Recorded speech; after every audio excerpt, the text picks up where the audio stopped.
अस्सलामुअलैकुम स्टूडेंट्स, उम्मीद है कि आप सब खैरियत से होंगे। अभी जो हमारा लेक्चर है वो है उर्दू अदब सबक नंबर 16 और सिला मिल गया।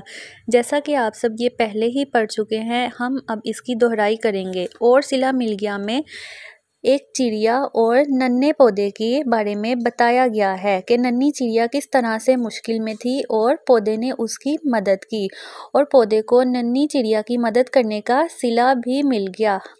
हमें चाहिए कि हम अगर किसी को मुश्किल में देखें तो उसकी मदद करें, क्योंकि अल्लाह ताला भी मदद करने वालों से खुश होता है। इसके अलावा पौधे माहौल को साफ़ बनाते हैं। हमें अपने इर्द गिर्द पौधों का भी ख्याल रखना चाहिए। सबसे पहले हम इसके इमला के अल्फाज करेंगे जो कि आप सबके पास मौजूद हैं। सबसे पहला लफ्ज़ है मौसलादार, ज़रखेज़, सिला, तख्ती, परवान, फुदक, रहम, नोचते, पौधे, फुट। अब हम इसके अल्फाज मायनी पढ़ेंगे। अफसुर्दा, उदास या गमगीन हो जाना, नन्हे मुन्ने, छोटे छोटे, पनाह, सहारा, फ़िक्रमंद, परेशान, आमादा, तैयार। इसके बाद हम इसके अल्फाज जुमले पढ़ेंगे।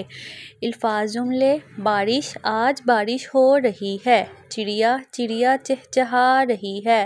फूल, फूल खिल रहे हैं। मदद, हमें सबकी मदद करनी चाहिए। फ़ुटबॉल, मुझे फ़ुटबॉल खेलना पसंद है। इसके अलावा आप इन अल्फाज के जुमले खुद से भी बना सकते हैं। स्टूडेंट्स, आपने इस सबक की अच्छे से दोहराई करनी है और इसके इमला, अल्फाज मायनी और अल्फाज जुमले अच्छे से याद करने हैं। शुक्रिया। अल्लाह हाफिज़।